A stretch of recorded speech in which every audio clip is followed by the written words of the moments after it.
আরে মেয়েটাটা তো কারেন্টে শর্ট করছে। হাতে নতুন আইফোন, নগদ ক্যাশ টাকা। আরে টাকাগুলো তো পড়ে গেল।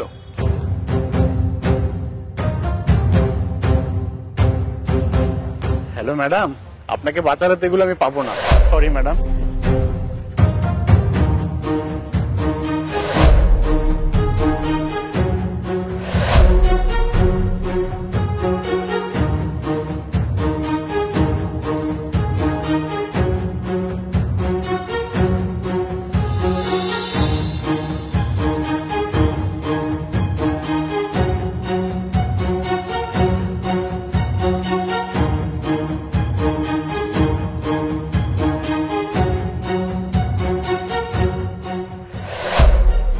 কি ব্যাপার, ওনার তো ইলেকট্রিক শক লেগেছে, এভাবে থাকলে তো উনি মারা যাবে, ওনাকে বাঁচাতে হবে।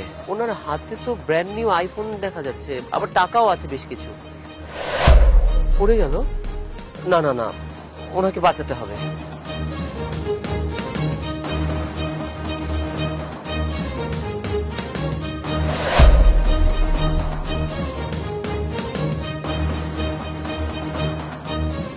ম্যাডাম, আপনার তো ইলেকট্রিক শক লেগেছিল, আপনি তো মারা যেতে পারতেন।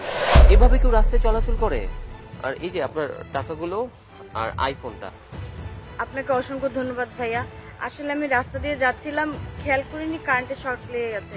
আর আপনি ইচ্ছে করলে তো আমার এই টাকা আইফোন নিয়ে যেতে পারতেন। আমি কেন আপনার আইফোন আর টাকা নিব? আমার তো দায়িত্ব ছিল আপনাকে বাঁচানো, আমি বাঁচিয়েছি। আমি যদি আপনাকে না বাঁচাতাম অমানবিক হতো। একটা মানুষ আরেকটা মানুষের পাশে দাঁড়াবে, সেটাই তো নিয়ম। আর যদি আইফোন আর টাকাটা আমি আপনাকে না বলে নিয়ে যেতাম, তাহলে এটা চুরি হতো। আমি তো চুরি করতে পারি না। আপনি ঠিকই বলেছেন ভাইয়া, আজকালকার দিনে আপনার মতো এরকম মানুষ পাওয়া বড়ই কঠিন। আচ্ছা ম্যাডাম, ঠিক আছে, আমার একটু তাড়া আছে, আমার একটা কাজে যেতে হবে। আপনি যান, বাট রাস্তায় খুব সাবধানে চলাচল করবেন, তারটার দেখে চলবেন, ঠিক আছে? Thank you.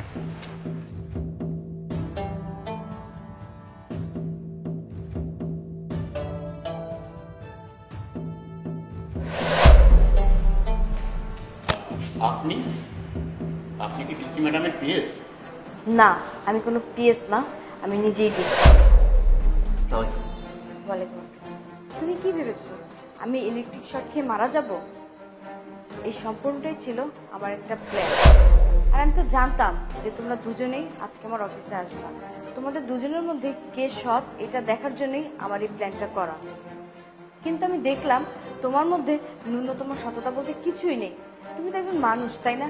একটা মেয়ে ইলেকট্রিক শক খেয়ে মারা যাচ্ছে, তাকে না বাঁচিয়ে কি করলে তুমি? তার টাকা আইফোন দেখে ওখান থেকে ওগুলো নিয়ে চলে গেলে কেন? তুমি কি মেয়েটাকে বাঁচাতে পারতে না? আর তুমি চালাবে এনজিও কি করে? তোমাকে আমি যে টাকাটা দিব সেটা তো নিজের পকেটে ঢুকাবে, অসহায় মানুষদের পিছনে তো তুমি একটি টাকাও খরচ করবে না। তাহলে তোমাকে আমি কি করে বিশ্বাস করে টাকাটা দেই বলো তো? আর যাই হোক, তোমার মতো লোককে তো আমি একটি টাকাও দিব না। যাও, বের হও, এক্ষুনি বেরিয়ে যাও এখান থেকে। আর শোনো, যাবার সময় আমার পিএস এর কাছে যে টাকা আর মোবাইলটা নিয়েছিলে না, ওইটা দিয়ে যাবে। যাও। আরে যে আপনি, আমি যতটুকু দেখলাম এবং জানলাম আপনি একজন সৎ মানুষ, যাকে টাকাটা দিলে ওয়েস্ট হবে না, সঠিক জায়গায় আপনি টাকাটা প্রয়োগ করতে পারবেন, অসহায় মানুষদের পাশে দাঁড়াতে পারবেন, সাহায্য করবেন তাদের। আর এর জন্যই আপনার এনজিও ফান্ডের জন্য আপনাকে আমি 5 লক্ষ টাকা দিচ্ছি। এই নিন, এখানে 5 লক্ষ টাকা আছে। Thank you ma'am, thank you so much. 5 lakh টাকা আমার এনজিওর জন্য খুব প্রয়োজন ছিল। আসুন, আপনার জন্য একটা গিফট আছে। এখানে 1 লক্ষ টাকা আছে, আপনি আপনার নিজের প্রয়োজনে ব্যবহার করবেন। না ম্যাম, ঠিক আছে, আমি ফান্ডের জন্য যে টাকাটা অ্যাপ্লাই করেছিলাম সেটা পেয়েছি, এটাই আমার জন্য যথেষ্ট। আমার ব্যক্তিগত কোনো গিফটের প্রয়োজন নেই। আসলে আপনি আসলে অনেক অনেস্ট। 1 লক্ষ টাকা গিফট পেয়েও আপনি নিলেন না। I am proud of you.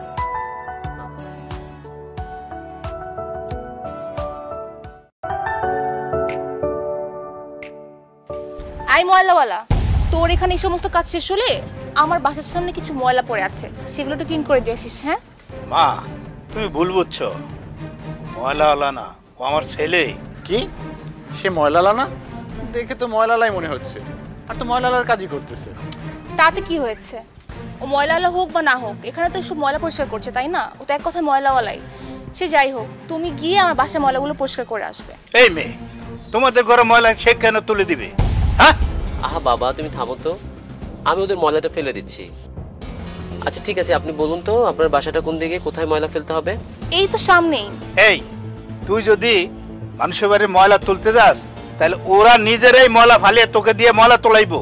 এই মেয়ে, যাও তোমার বাড়ির ময়লাকে তুমি পরিষ্কার করো।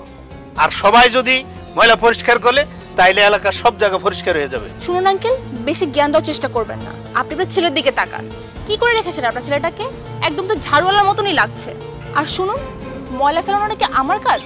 আমি এসব কেন কাজ করতে যাব? আমার একটা স্ট্যাটাস আছে, ওকে? আর আমাকে দেখে কি ময়লাওয়ালা মনে হয় নাকি? আপনার ছেলেকে দেখে মনে হয় একটা ময়লাওয়ালা। সো কাজটা ওর, ওই কাজটা করবে। দেখুন ম্যাডাম, ভদ্রতার সাথে কথা বলুন, আপনি আপনার ব্যবহার ঠিক করুন। আমি তো বলেইছি আমি আপনার ময়লা পরিষ্কার করে দিব, কোথায় ফেলতে হবে ফেলে দিব, কিন্তু তার আগে আপনি আপনার অহংকারটা পরিত্যাগ করুন। আপনি খুব বেশি অহংকার করছেন। আচ্ছা, এখন তোর মতো মানুষ আমাকে শেখাবে যে কিভাবে কথা বলতে হয়, কার সাথে কিভাবে কথা বলতে হয়, সেটা আমার খুব ভালো মতন জানা আছে। আর শোন, তোকে দিয়ে যে আমার বাসার ময়লাগুলো ফেলাবো না, সেই জন্য আমি তোকে পেইড করবো, ঠিক আছে? আমি ফ্রিতে কাউকে কাজ করাই না, তোকে টাকা দিয়ে আমার বাসার ময়লাগুলো তোকে দিয়ে ফেলাবো। আফটার অল আমি খুব সাধারণ একটা মেয়ে না, আমার একটা স্ট্যাটাস আছে। সো কথা না বাড়িয়ে আমার বাসার নিচে যা, এবং নিচে যে ময়লাগুলো আছে সেগুলো পরিষ্কার করে ফেল। আর যাই হোক, আমরা খুব দেরি করে ফেলেছি, আমাদের বাড়ির সামনে দিয়ে ময়লাগুলো পরিষ্কার করে দিস। যথেষ্ট হয়েছে, অনেক বাড়াবাড়ি করছো তোমরা।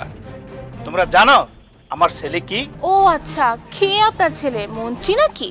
এত যদি সমস্যা হয় তাহলে আপনার ছেলেটাকে ঠিক করুন। আপনার ছেলেটাকে দেখতে তো পুরো ভিখারির মতন মনে হচ্ছে, আস্ত একটা ভিখারি। এই তোমরা অনেক বেশি বলে ফেলছো। হ্যাঁ, ভিখারি তো। আপনার এত বড় সাহস, আপনি আমার ফ্রেন্ডেকে হাত দিলেন? আর একটা কথাও বলবে না। দাঁড়ান, আপনাকে আজকে মজা বুঝাচ্ছি, শিক্ষা দিচ্ছি আপনাকে। দাঁড়ান, ভাইকে একটা ফোন দিয়ে নিন। হ্যালো ভাইয়া, তুমি কোথায়? তুমি এখন এখানে আসো। ঠিক আছে, তোরা দুজনেই বুঝবি তোরা কত বড় ভুল করেছিস। আর এই যে বুড়ো, তোকে বলছি, তোকে আজকে শিক্ষা দিয়েই ছাড়বো। তারাদের আসতে বলেন, এই কিরকম মজা আমরা দেখান।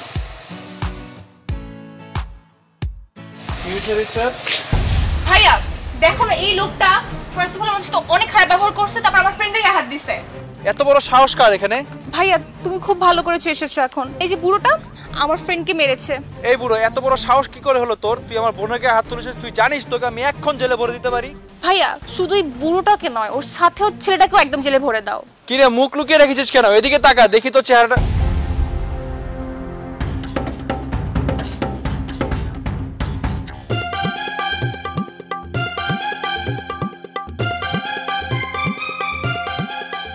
স্যার, ভাইয়া তুমি কাকে স্যার ডাকছো? এই টোকাইটাকে? ঈশ্বর তুই চুপ থাক, তুই জানিস ইনি কে? ইনি এই শহরের ডিসি। কি কি বলছো ভাইয়া এসব? ও এখানকার ডিসি মানে? তাহলে ও রাস্তাঘাটে ময়লা আবর্জনা কেন পরিষ্কার করছে? ময়লা আবর্জনা তুলছিল। ময়লা আবর্জনা পরিষ্কার করা একটা সামাজিক কাজ। তোমার মতো অহংকারী মেয়ে এইসব বুঝবে না। স্যার, আমি অনেক বড় ভুল করে ফেলেছি, আমাকে মাফ করুন স্যার। স্যার, আমি যদি জানতাম এটা আপনি, তাহলে আমি আপনাকে কিছু না বলে আমার বোনকে শাসন করতাম। প্লিজ স্যার, আমাকে মাফ করে দিন। কি হয়েছে আপনার? হাব ভাব একেবারে পাল্টে গেছে। ওইভাবেই কথা বলুন এতক্ষণ যেভাবে আমার বাবার সাথে কথা বলছিলেন। আপনার বোন যে অহংকারী সেটা আমি ভেবেছিলাম, কিন্তু সে কেন অহংকারী হয়েছে সেটা আমি এই মাত্র টের পেলাম। কারণ আপনার ভিতর অহংকার অনেক বেশি। এবং এই অহংকারটা কেন? আপনার ইউনিফর্মের? আপনার ইউনিফর্মই আর থাকবে না। আপনার বাজে আচরণের জন্য আপনাকে আমি সাসপেন্ড করছি। স্যার দয়া করে এরকম করবেন না স্যার। স্যার, আমার একটা ফ্যামিলি আছে, আমার চাকরি চলে গেলে আমি কি করে চলবো sir? You are suspended now. Sir please দেখেন, আমার ভাইকে সাসপেন্ড করবেন না। আমি আপনার কাছে হাত জোড় করছি, ভুলটা তো আমিই করেছি, তাই না? আর আমি মনে করেছি যে আপনি একজন ময়লাওয়ালা, তাই আমি আপনার সাথে এত খারাপ ব্যবহার করেছি। প্লিজ আমার ভাইকে মাফ করে দিন। কেন ময়লাওয়ালারা কি মানুষ নয়? মূল সমস্যা হচ্ছে তোমাদের চিন্তাধারায়। একটা মানুষ ময়লা ফেলবে, রাস্তা পরিষ্কার করবে বলে তারা মানুষ নয়, তাই না? তাদের ড্রেস আপ দেখে তুমি বলে দিবে তারা নোংরা। আর আমি কি? আমি তো লুঙ্গি পরে আছি। এই লুঙ্গি পরার কারণে আমি ময়লাওয়ালা হয়ে গেলাম? লুঙ্গি আমাদের দেশীয় পোশাক, এটা পরে আমি কমফোর্টেবল ফিল করি। আর এই যে আমাকে ময়লা পরিষ্কার করতে দেখছো, এটা আমি আমার বাবার কাছ থেকে শিক্ষা পেয়েছি। আমার বাবাও একজন অফিসার ছিলেন। উনি যখন যেখানে ময়লা দেখতেন সেটা পরিষ্কার করতেন, রাস্তায় গর্ত দেখলে ওটা ভরাট করে দিতেন যাতে মানুষের সুবিধা হয়। আমরা যদি মানুষের উপকার করি তাহলে সমাজটা অন্যরকম হবে। আর শোনো, আমি যে সিদ্ধান্ত নিয়েছি আমি আমার সিদ্ধান্ত অটল থাকবো। তোমার অপরাধের কারণে তোমাকে আমি সাসপেন্ড করেইছি এবং সেটা বহাল থাকবে।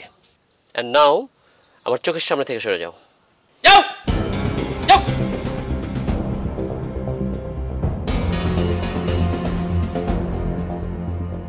বাবা, আমি ওকে সাসপেন্ড করে ঠিক করেছি তো? হ্যাঁ বাবা, ঠিক করেছো তুমি। মানুষ যত উপরে উঠুক, পা মাটির থাকাই উচিত। ঠিক আছে বাবা, আমি বাকি কাজটুকু শেষ করি। আচ্ছা আচ্ছা, ঠিক আছে, কাজটা করো।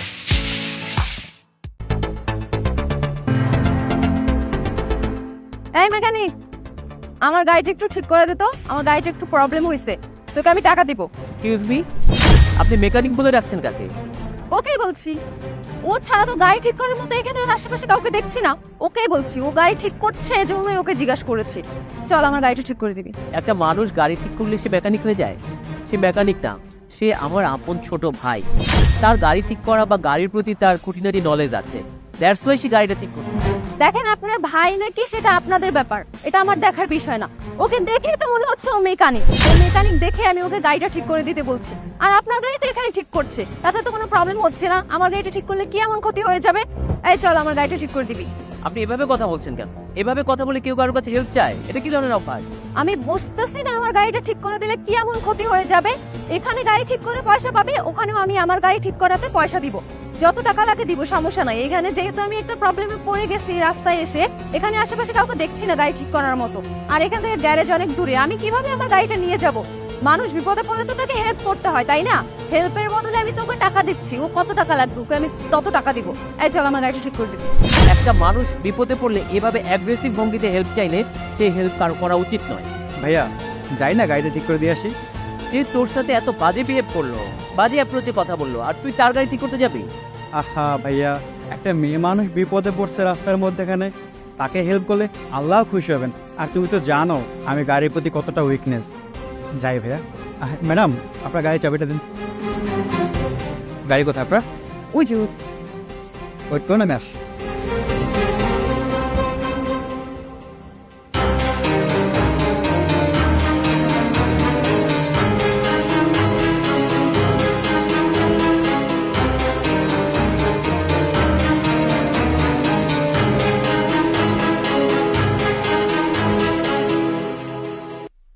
ম্যাডাম, গাড়ি চাবি।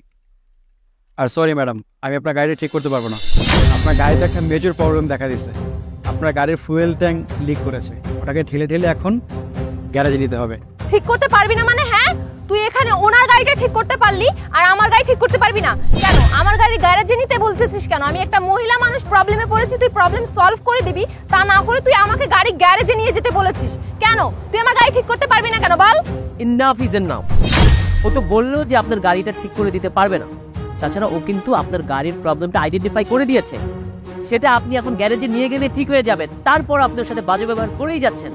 শুরু থেকেই লক্ষ্য করছি আপনি একের পর এক বাজে ব্যবহার করছেন এবং তাকে দিয়ে গাড়ি ঠিক করানোর কথা বলছেন। আপনার সমস্যা কোথায়? এত অহংকার কিসের? আপনি এমন ব্যবহার কেন করছেন? আমি আপনার হুকুমে চলবো, তাই না? কি বলতে চাচ্ছেন আপনি? হ্যাঁ, রাস্তার মাঝখানে দাঁড়িয়ে আপনি আমাকে অপমান করছেন। আমার সম্পর্কে কোনো ধারণা আছে আপনার? শুনুন, ব্যবহার যদি না জানেন অবশ্যই ব্যবহার শিখতে হবে, সেটা আমার কাছ থেকে হোক বা অন্য কারো কাছ থেকে হোক। ব্যবহার শিখতে হবে, ব্যবহার ভালো করতে হবে। আপনি কিন্তু অনেক বেশি বেশি বলতেছেন। আমার সম্বন্ধে কিন্তু আপনার কোনো ধারণাই নেই। এখানে আপনি দাঁড়িয়ে আছেন না, বকবক করতেছেন, আমাকে কথা শোনাচ্ছেন। কিছুক্ষণ পরে আমি একটা কল করলে না এখানে আর দাঁড়াই থাকবেন না সুস্থভাবে। আপনি কিন্তু আমাকে চিনেন না, আর তোর ভাই মনে হয় জানি না যে আমার বাবা কি। ও আচ্ছা, আপনার বাবা তাই না? তা আপনার বাবাটা কি? আমার বাবা এই এলাকার ক্যাসিনো আর বারের মালিক, বুঝতে পেরেছেন? আপনার বাবার পরিচয়টা দিলেন, এবার আমার পরিচয়টা তো জানুন। ও আচ্ছা, আপনি এই এলাকার কমিশনার নাকি? না, আমি এলাকার কমিশনার না, তবে আমার ডেজিগনেশনটা তার চেয়ে উঁচুতেই। আমি এই এলাকার, মানে শুধু এলাকা না, এই জেলার জেলা প্রশাসক।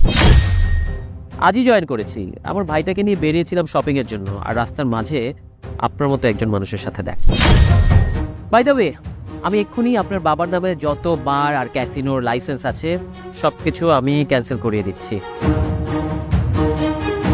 হ্যালো, আচ্ছা, এই এলাকায় বার আর ক্যাসিনোর লাইসেন্স যার নামে আছে তার সবগুলো ক্যান্সেল করে দাও তো। It's an order. Sir sir please sir এরকমটা করবেন না স্যার। স্যার দেখেন আপনি যদি আমার বাবার ক্যাসিনো আর বারের ব্যবসা বন্ধ করে দেন তাহলে আমরা পথে বসে যাব। প্লিজ স্যার এরকমটা করবেন না স্যার প্লিজ। কি বলেন? পথে বসবেন? কখনোই না। এত বছরে আপনারা যে সম্পদ করেছেন, যে সম্পদের পাহাড় করেছেন, সেই সম্পদের পাহাড় দিয়ে আপনাদের বাকি বছরগুলো চলে যাবে।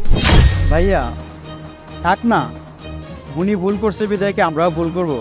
যে উনি এত করে ক্ষমা চাচ্ছেন, ক্ষমা করে দাও। শিখুন, ওর কাছ থেকে কিছু শিখুন। দেখুন আপনি ওর সাথে কত বাজে ব্যবহার করলেন, যা নয় তাই বললেন, তারপরও ও আপনার জন্য আমার কাছে সুপারিশ করছে। কেন বলুন তো?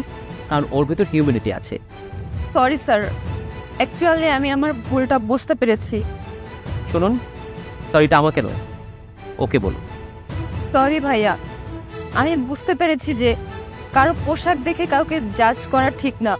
আমি আসলে আপনার সাথে রুড বিহেভ করে অনেক খারাপ করেছি। প্লিজ ভাইয়া আপনি আমাকে মাফ করে দিবেন। I am sorry.